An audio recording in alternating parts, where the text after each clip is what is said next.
Welcome to the Waco Experience, an American story. We, the people. With your host, D. Scott Smith. In order to form a more perfect union. Interviews with leaders in business, government, and nonprofit organizations. Promote the general welfare. Jobs, products and services, and infrastructure for strong communities. Secure the blessings of liberty. The Waco Experience is an American story, a story of communities across America. It is your story.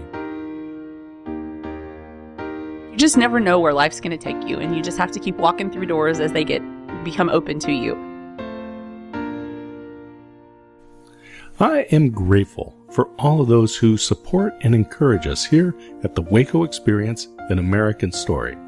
I needed a supplement to my digital calendar, something to guide me in planning and tracking my goals.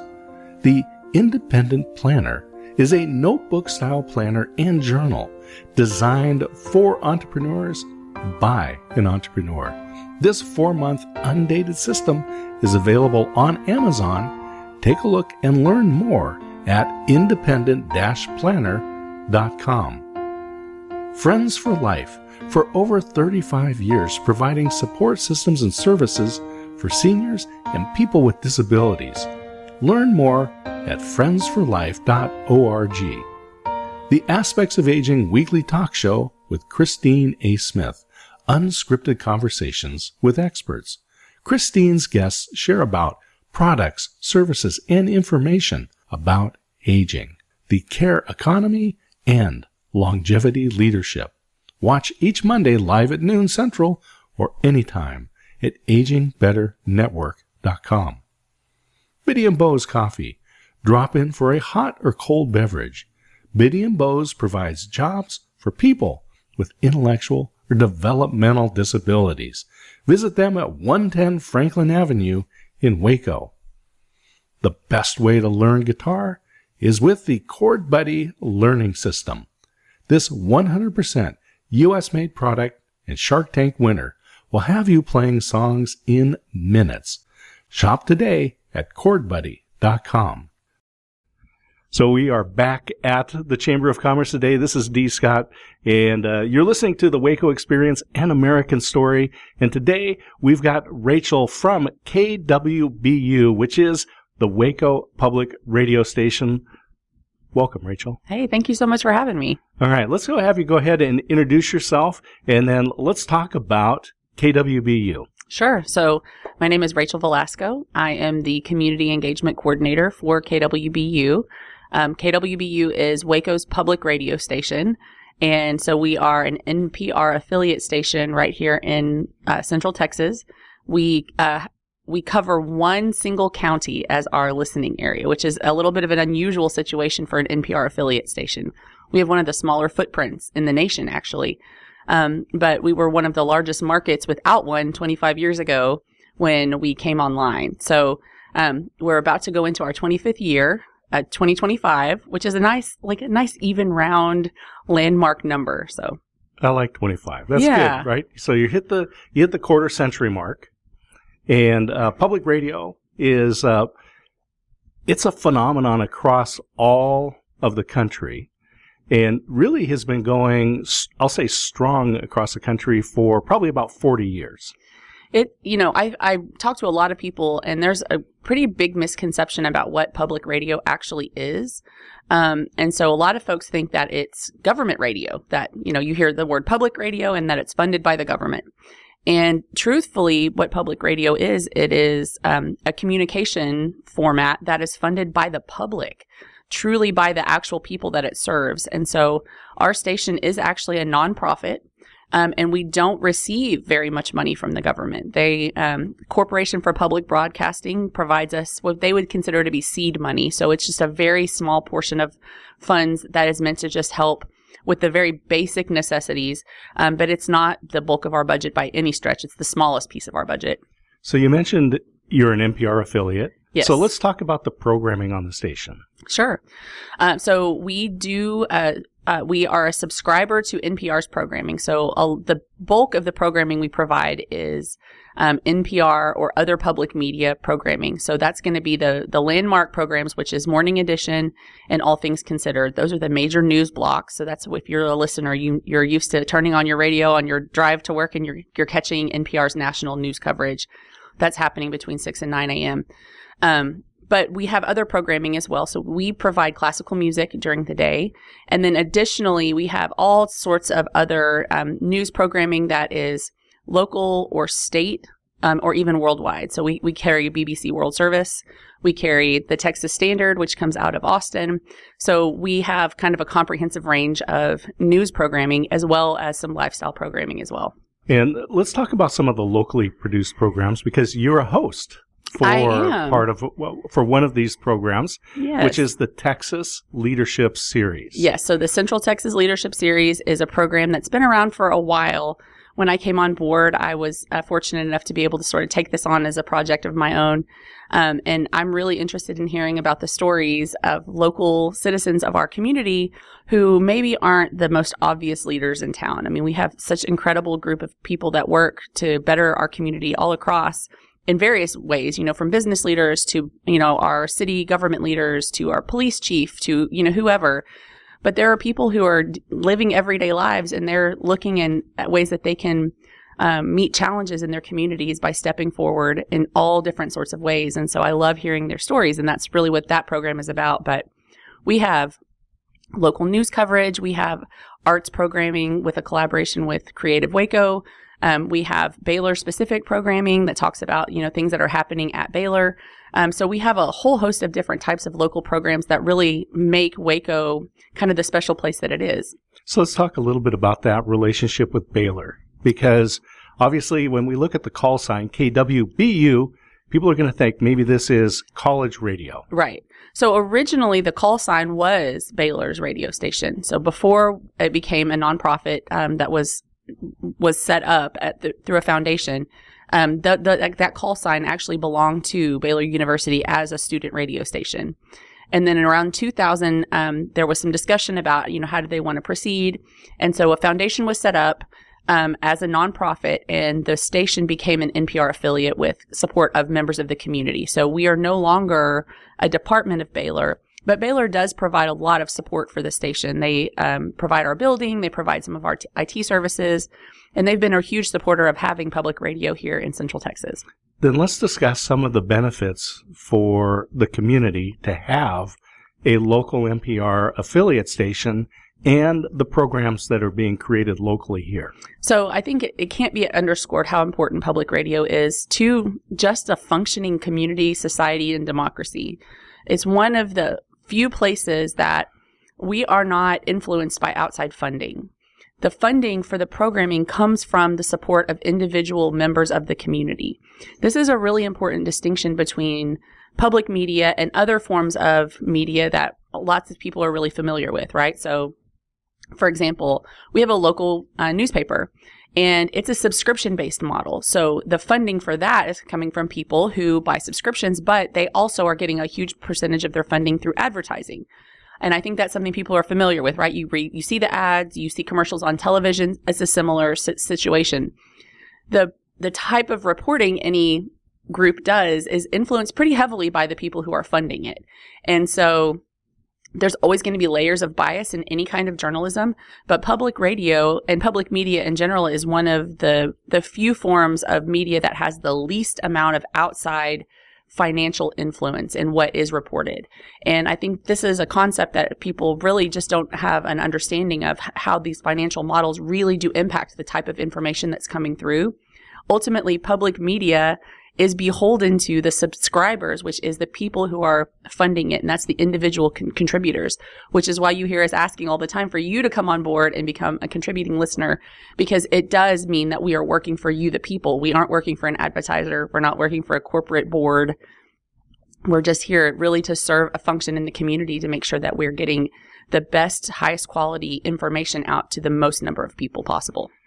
So obviously it's a radio station. It's broadcast over the air, as we call terrestrial radio. Yes. Right. But it's also available digitally. And I'll tell you that I listen on the TuneIn app. Yep. Because that's, it works for me. I can put on my phone. I can listen in the morning. And one of the things that I like about listening to the morning edition is you're getting world and national news, but there's also stories that are interspersed that are, I'll say, Waco specific or McLennan County specific. A few years ago, we all went through a pandemic.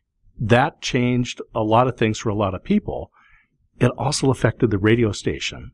And let's talk about what happened then and the changes that have happened and why we have these local news stories. Yeah, so the pandemic, as it did for many industries, it really kind of rocked everybody's world. And one of the things that came out of that was our government's response to the pandemic was to funnel resources into different types of business models, different types of organizations. And our public radio station was a benefactor of some of the sort of pandemic era funding to make sure that, because there was so much uncertainty, right?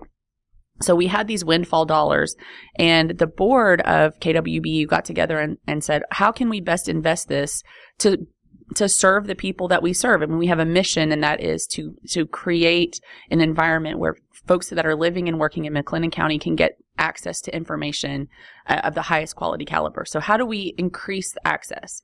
And they made a really strategic decision to invest that money into really bolstering what we're offering on the local front. So how can we become, more than just an outlet for NPR news, which is really important at the national level, but how can we really increase the amount of local news that we're putting out?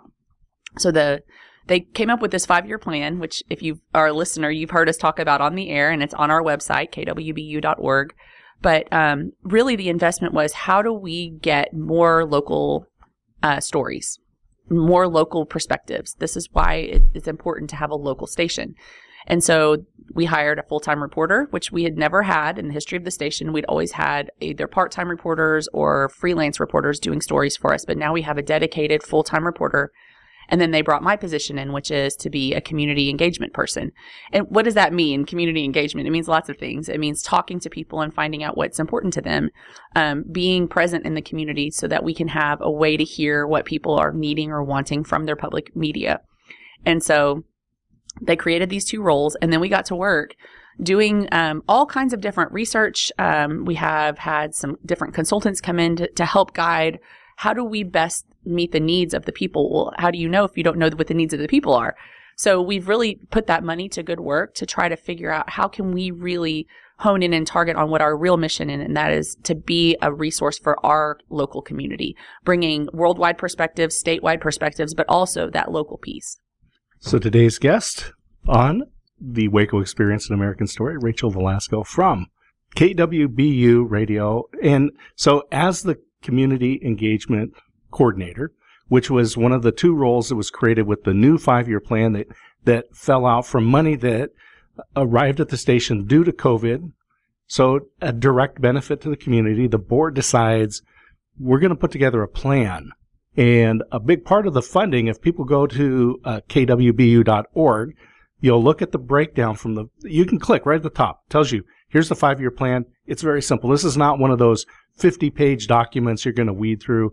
It's very simple, easily presented, and there's a chart right there that shows you the old pie chart of where the money is coming from. And right now, a big chunk of that funding is coming from this investment money that came through COVID. Right. And the board decides, let's create a 5-year plan so we can not be using that money, but be using primarily the goal is to grow the number of supporters, of community-involved people. And if people look at the number, it's a surprisingly low number of funders, of individuals. Yeah, it was kind of we all sort of intuitively knew it, but once we put that graph together, it was like, oh my gosh, well, this is very doable. We have a listenership of over 15,000 listeners weekly here in Waco primarily, but across McLennan County. We have fewer than 700 regular supporters. That's such a small fraction of the number of listeners that we know that there's a great ability to grow the number of folks who are contributing, because we know that they're listening, and they're listening because it's an important part of their day, of their life, of their source of information. So the whole strategy behind this 5-year plan was, if we can really prove ourselves to the community why we are an important resource, then the community will respond because they're going to want to keep this resource. So, this great experiment is saying, hey, we're throwing everything at it. We're going to show the community how important it is to have this local resource. We're getting great feedback all the time from people listening. They love the stories that Molly Jo, our reporter, is putting out. I mean, she had incredible election coverage for our local elections, which is the first time we had really comprehensive interviews that were available to folks listening. So at the end of the day, we know that the people listening are going to find value in that. And then they just have to open their pocketbooks, and it doesn't have to be very wide. We aren't asking for everyone to give, hundreds of dollars a month or a year. Something as small as $5, $10, or $15 every month, which is, the same as a subscription to Netflix, honestly. It makes all the difference. And so if we can double the number of members that we have, we will be fully sustainable to keep the positions of our full-time reporter and the community engagement person and keep these initiatives going strong and growing. And so it's such a small distance we have to go, but it's going to take the whole community rallying together to make that happen. We'll take a short break and be right back.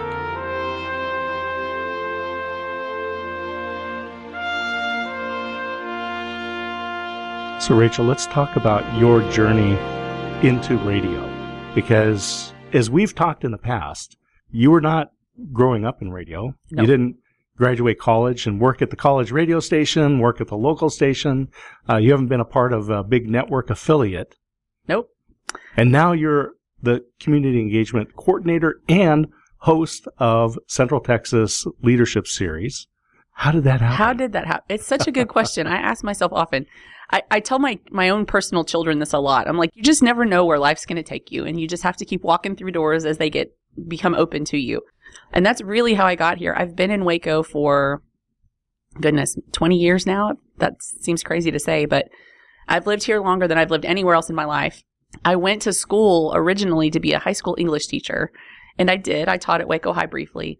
And I loved being in the classroom. I love kids. I love teaching. I love connecting people with things that are going to make a difference in their life. I think that's really what my whole kind of career path has boiled down to, is how do I get people access to the things that make their life better? Whether that's education, whether that's resources, whether that's community, whether it's relationships, all of these things, it's always the same purpose of how can I be a connector? And so, I worked in a lot of different industries. A lot of my career path was shaped by my children, being a mom to them and being home with them, but constantly being engaged in different aspects of our community. I was a business owner here in Waco. I owned a children's store for a couple of years and loved that experience. And then I worked for a local home builder for several years, and we were building some affordable housing, some apartments, and really enjoyed, that experience and learned a whole bunch of different skills along the way. And then when this opportunity opened up to be at the radio station, I saw it and I thought, they don't know it yet, but I'm just the right person because I've been here a long time. I've been involved in lots of different initiatives. I know lots of people who are really committed to making Waco a fantastic place to live and work and grow. And so they took a chance on me, and here I am. I mean, who would have ever guessed I'd be on the radio? But I love it. I really do enjoy it. That's good. And an educator. And I can see how that directly works with being the community engagement coordinator, because it's all about education. You're sharing right now what the radio station is, how people can be involved, and why it's important. So it's all education. That's a huge part of what I do every day, is talking to people and, letting them know, first of all, finding out what their needs are. You can't help somebody if you don't know what they're needing or what's important to them. So it's a lot of listening, and it's a lot of explaining, why public media is important, and maybe dispelling some of those myths or thoughts about what the model is or why it's important or why we do what we do. That's a lot of what I do every day. And so I am in that education role of teaching people about public media. And I'm so fortunate to be able to partner with so many incredible people who are like-minded. I mean, we had this great event at Baylor in conjunction with Baylor Libraries and the Baylor Department of Journalism and New Media and Public Relations. And it was all about educating the students at Baylor about media literacy and why it's important to know, where you're getting your information from, how they're sourcing it, how are they funded, Are they using artificial intelligence? How are they portraying minorities or women or these different groups in the media? Where's their bias coming through? And having those conversations, that's helping these younger generations to be so much more aware of what they're taking in, especially in a landscape where we know media is coming at you so fast all the time. I mean, you're having these split seconds to make decisions about information you're getting. It's a challenging world we live in. And so letting people know, hey, there's an alternative that you can trust. And the reason you can trust it is because we know how it's being paid for. And I think that's a huge piece of that puzzle to explain to folks. And you can run into people at the local grocery store. Yep. From the radio station. You sure can. We're all over the place. This is important. This is one of the big things about community radio and local radio. It's really important that it's reflective of the character and the values of the community. And so as we transition about how people can be involved, let's talk about values. Yeah. I think that's so important. Waco, has undergone so many changes in the last decade or 2 decades, really. And especially it's accelerated in the last 10 years. I mean, the landscape of the people who are here, the businesses that are opening, the cultural events that are happening, it's changing rapidly. But the one thing that has kind of been through the entire process is Waco is a place where community is one of the most important things here. And it's very easy to plug into a community if you're interested in doing that. I mean, there are things happening all the time. We have so many people who the goal is to make the lives of Wacoans better. And so, that's just a theme I run into constantly with the people that I meet and work with. And I think that's the most important thing that is borne out in the conversations is that everybody here really wants Waco to thrive and wants the citizens of Waco to thrive. And so how do we work together to make that happen? And I think our station reflects that in the type of programming that we have. I mean, we're really looking at what are the issues that are important to the people that live here and how can we highlight those? We have a project that's coming up in the next calendar year where we're really going to go into the community and set up these listening sessions where we ask community members to come in and talk to us about their life experience and what would you want to be reported on? What are the things that aren't being talked about that need to start those conversations? Because we can't have change until that stuff comes to light. And that's really what your media should be doing, is shining a flashlight in places where that attention really needs to be focused. And we aren't offering to solve all the problems, but it's definitely the way that you can make sure the people who say they're going to solve the problems are held accountable for that. So that's a huge piece of what public media does, is that accountability part. You have one reporter. We do. I imagine that job is overwhelming. She is a trooper. I'll tell you that right now.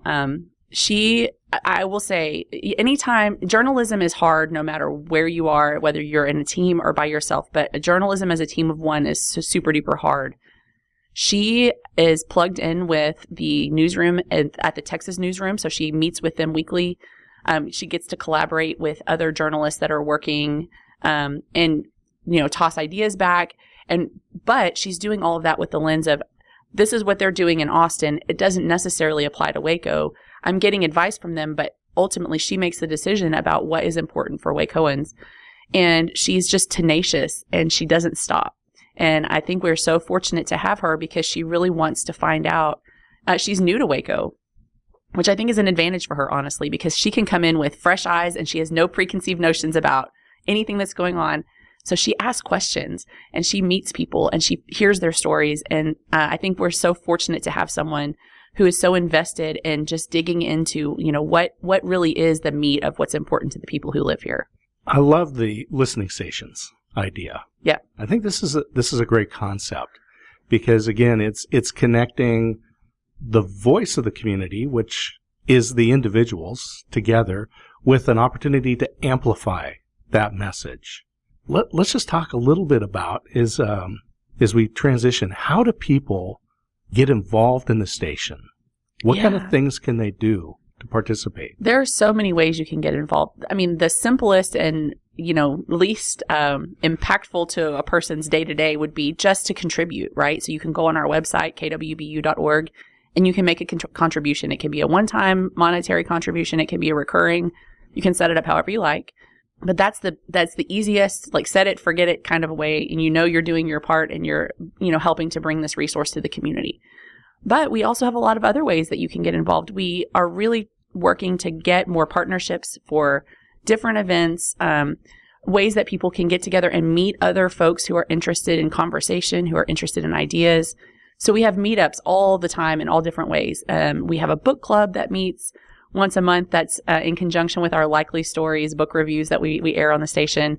We have a partnership with the Waco Independent Film Festival doing a movie club that's meeting monthly. In fact, our monthly meeting is every third Thursday. So we watch a film independently and then come together and discuss it, just like a book club, but about a movie. We have just community meetups at different local businesses. So highlighting local businesses, but also bringing a time for folks to come together just to chat about what's going on in the world today. It's a great way to talk about what you heard on the radio. And there's always friendly faces and people who are just interested in hearing, what you think. And then we also do special events. We do some member-specific events, but we do a lot of community events as well, where we just ask the community to come together and highlight different resources for them. Like I mentioned the media literacy fair we did at Baylor for the Baylor students. That was a collaborative effort where we're trying to bring resources to the greater community. So you can always find out what we have going on and come out and meet us. And if you want to get involved even further, we are love for community members to do book reviews for us. So that's open to anybody in the community that reads, that wants to talk about a book they liked or maybe hated. Those are fun too. Sure.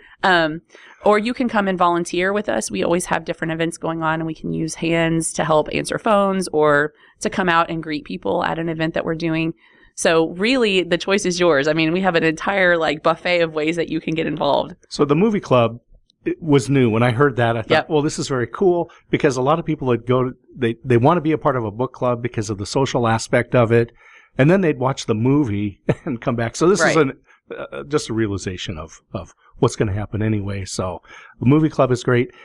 In the last minute, tell me, contrast the future vision of KWBU and what Waco would be like without that. Yeah. So, I mean, really, I think if a station like ours were just to poof, be gone and disappear, I think the community would realize really quickly that sort of consistent voice of reason, of reasonable thought, of conversation would just be gone. And so now, where do you lean on to get those things that make you think about what's going on in the world?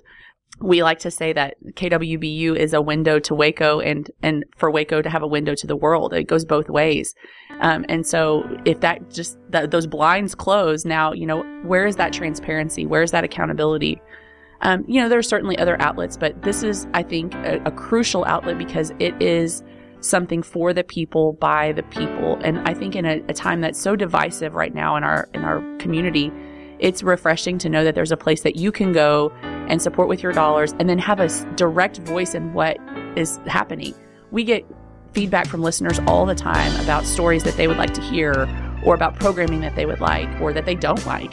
And we are very receptive to that because we don't work for anyone but the people that are supporting us. And so that gives you just that direct line to what would make your life better. What information do you want and need?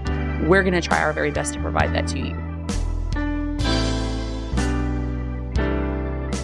The Waco Experience, An American Story, is a production of D. Scott Smith Company, all rights reserved.